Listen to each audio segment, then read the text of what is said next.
Comes with a cool card. Hello friends, and welcome to my channel for another video. Today we're going to be talking about the McFarlane Multiverse Flash Batmobile, whatever it's called. This was an ordeal to get. I'm sure many of you have gone through a similar situation to mine. I've been waiting for this thing for years, right? I mean, who hasn't? We finally have one in scale with our action figures.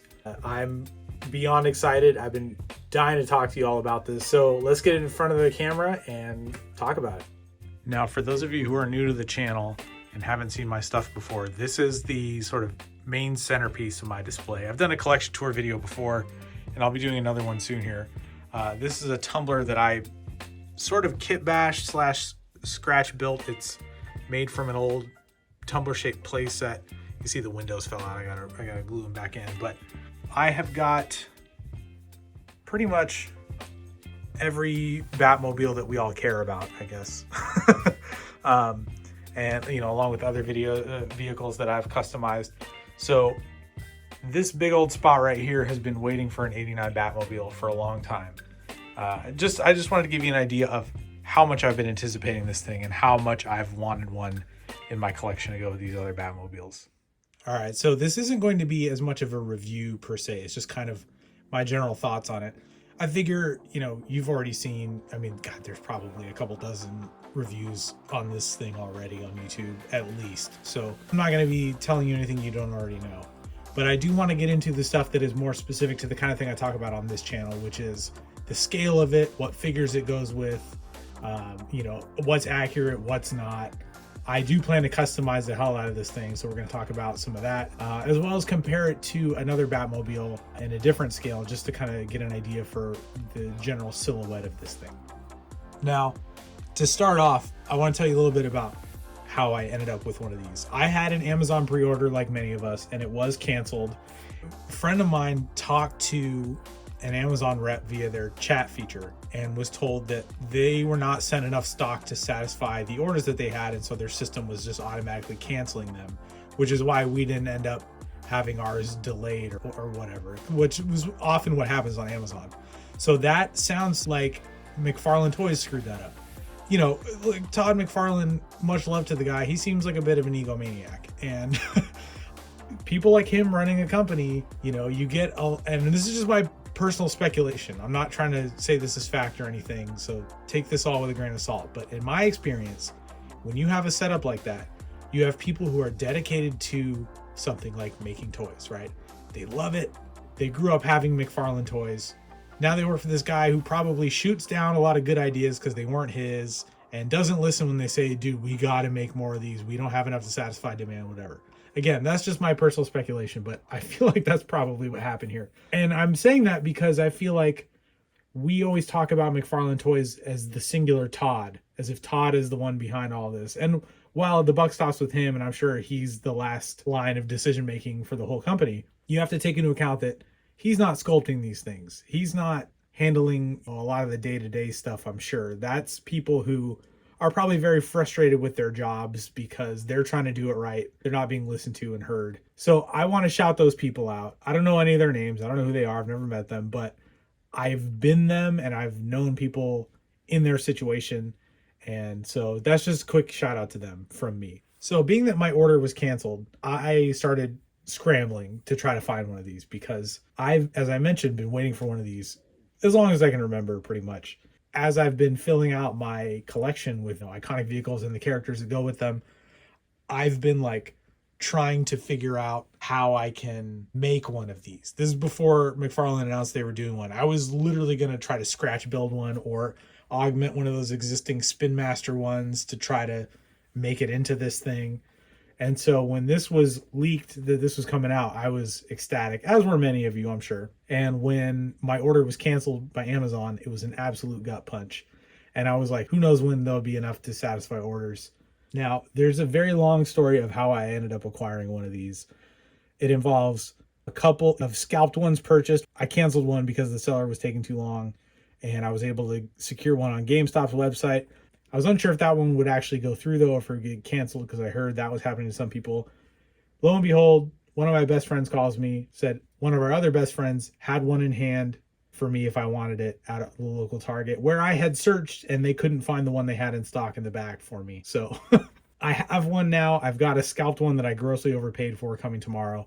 The plan is to customize them both, one for myself, one to sell, to try to make some of my money back, but also so somebody else can have a cool one, because I really do look forward to customizing this. So now let's talk about the car itself. First, I want to talk about perspective. This car was $59.99. I've seen a lot of reviewers so far say, you know, yeah, the canopy's gray. I'm not crazy about that. I wish it was a two-seater, but you know what? For 60 bucks, I'm okay with that. And I think that that is a fantastic attitude to have, because it's a toy, right? And I know these things are important to us. This is our escapism. I fully understand that. That's my experience too. But I think that perspective is very helpful. People, by and large, online, from what I've seen so far, have had expectations proportionate to the price they paid for this. And I think that is a beautiful thing. And I think this community and hobby could use a lot more of that mindset. For a little more perspective, I looked up the original price of the Kenner Dark Knight series Batmobile. It was probably the most screen accurate toy that fits a figure that we've seen of this vehicle up until this point. Original retail looked like it was probably about 20 bucks. That was in around 1990. I did an inflation calculation thing online. That money back in 1990, over 30 years ago, is equivalent to about $46 today. So that's $14 less than what we paid for this. Now, if you factor in also the rising costs of materials and, you know, the pandemic putting a premium on a lot of things, that seems about accurate to what we paid for this thing in 2023 standards. So I think that is an important thing to keep in mind when we talk about this thing being a little bit inaccurate because of the canopy and whatnot. Like, it is basically, you know, in the ballpark of the same price we would have paid for the kids' toy version back in 1990.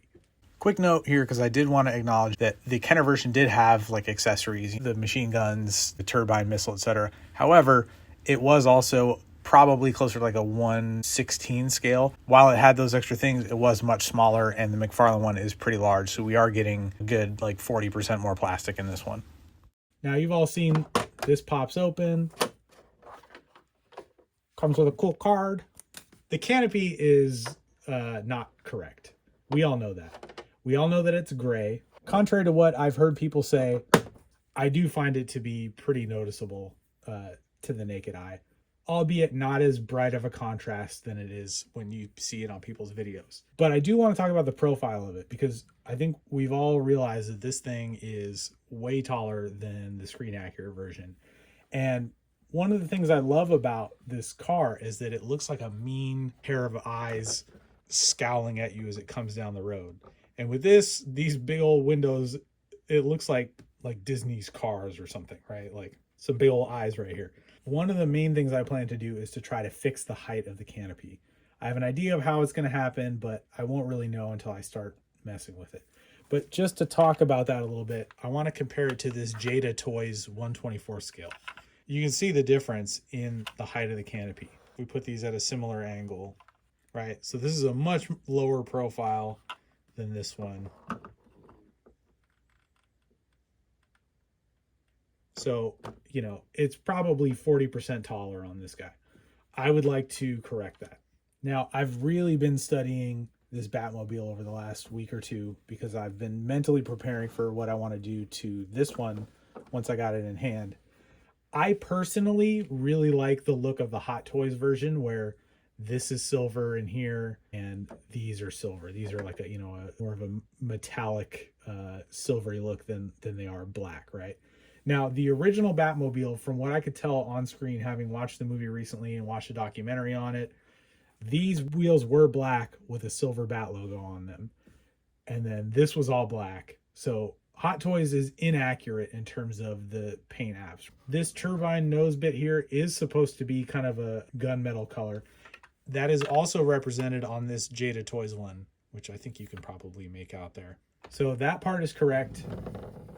I do think these are supposed to be black. As they are, they match the exhaust here. I don't know about that, but I'm fine with them being pretty close to black. Now let's talk scale for a moment. One of the things I was most excited about with this Batmobile is that McFarlane does make stuff vehicle-wise typically undersized, right? The 66 Batmobile was way too small for the 6-inch figures that he put out. So I was hoping that by that same logic, this Batmobile would be too small for his 7-inch scale figures. And thankfully that is the case because that means it fits my collection pretty much perfectly. Here it is with the NECA Batman 89 figure. Now, a lot of people have made this comparison already. The reason I'm doing it here is because I want to talk about how this scales with certain 7-inch figures better than others. Now, I am mostly a 6-inch scale collector. 6-inch soft goods are my sweet spot. I do have this McFarlane The Batman figure to show. And now this is my custom version, so it's going to look different from yours most likely. I actually have a video on how I customize this, what I use for the head, etc. Feel free to check that out in the channel. Look at the height discrepancy between these two Batmen, right? These are both 7-inch scale. So McFarlane figures are typically very lanky and extra tall. Knowing what we know about the size of this Batmobile, this guy to me is just way too big for this thing. And we've seen it with the new Batman that they put out to go with this, you know, the new Keaton from The Flash. He looks too tall. And, you know, you have to stuff his ears under just to get him into the cockpit. Now, this looks like it scales pretty perfectly to me. This figure does run a little bit shorter, which is probably a little more of a true 7-inch scale because, again, the McFarlane stuff is so big, right? Personally, being the 6-inch soft goods guy, I'm going to be using my Mezco Batman 89. Now, this figure does run on the shorter side of Mezco. So let's look at these next to each other. That's pretty close. So being that this guy is such a good fit for the vehicle, I feel like this Batman is equally great. Now, I do have him in that kind of iconic pose from the chemical plant in the first movie where he looks up at the helicopter.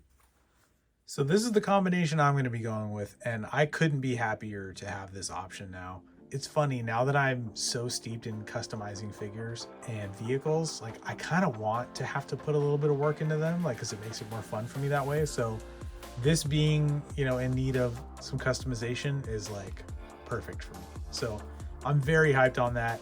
I think this is a great combination. I think it scales super well, especially on camera. It looks really, really on point. But like I said, if you've got the NECA one, that's a really great combination as well. So, you know, what a time to be a fan of this version of Batman, a fan of Batman in general, and to have this Batmobile. Like, we've all waited forever, regardless of the issues that it has with release and may still have.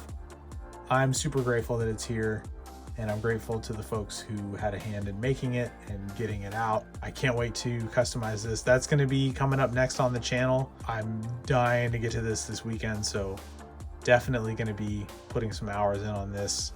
And I'll go over at the beginning of that video everything I'm going to do to this thing, all the plans I have for it, and I can't wait to share that with you all. So I just want to show you all a quick preview of where this thing is going to go. I'm going to be building a custom Batcave diorama for this whole shelf here. It's going to have the computer, Alfred. It's going to have the vault where he keeps his suit. So I'm really excited to put that in this space. That's something that's going to be built on the channel as well. So if you enjoy that kind of stuff, I invite you to subscribe and come along with me as I go on this fun little trip I've been excited about for months. Feel free to check out some of the other videos with my other Batmobiles, my custom 6-inch Batman the Animated Series Batman, who's actually going to be getting a head upgrade pretty soon. I've customized this figure and this Mattel Batmobile on the channel, as well as built that tumbler. So a lot of fun stuff if you're a Batmobile fan, if you're a Batman fan, action figure fan. I invite you to subscribe to the channel, come along and check out some of this other cool stuff. So that's going to do it for this quickie. Until next time, keep your head on swivel.